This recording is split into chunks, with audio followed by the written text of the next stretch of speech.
Жители Коми делятся своими новостями в сети, публикуют фотографии и видеозаписи, где воспоминаниями о былом делятся, где об опасности друг друга предупреждают, а где красотами природы восхищаются. Об этом мы узнали из соцсетей. О чем еще в эти дни говорит вся республика, знает моя коллега Виктория Денисова. Красота страшная. Так жители Сосногорска отзываются о погоде в городе. Накануне здесь увидели молнию небывалых размеров. На кадрах она будто бы на части делит затянувшееся тучами небо. В комментариях же мнения разделились. Кто-то восхищается красотой могучей стихии, а кто-то, напротив, ужасается ею. Зрелище, говорят, пробирает до мурашек. Пример неправильного поведения с лесными животными. Так в сети озаглавили пост с видеороликом. На кадрах дорога Сосногорск-Нижний Одес.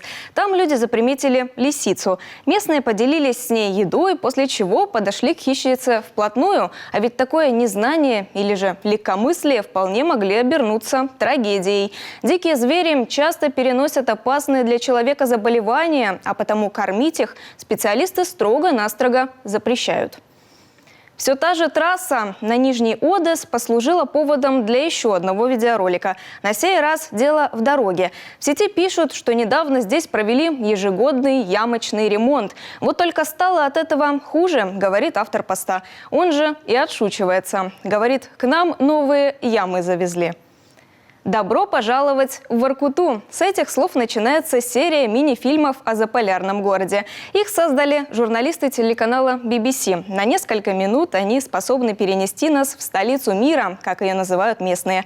Узнать больше о прошлом Воркуты и нелегкой судьбе ее жителей, посмотреть, как город живет сегодня – все это на видео.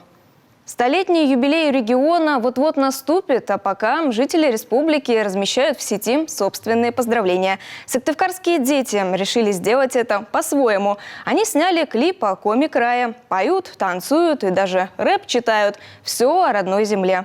Стеклянный город видно в космосе седой тайги. Мой город подарил мне океан твоей любви.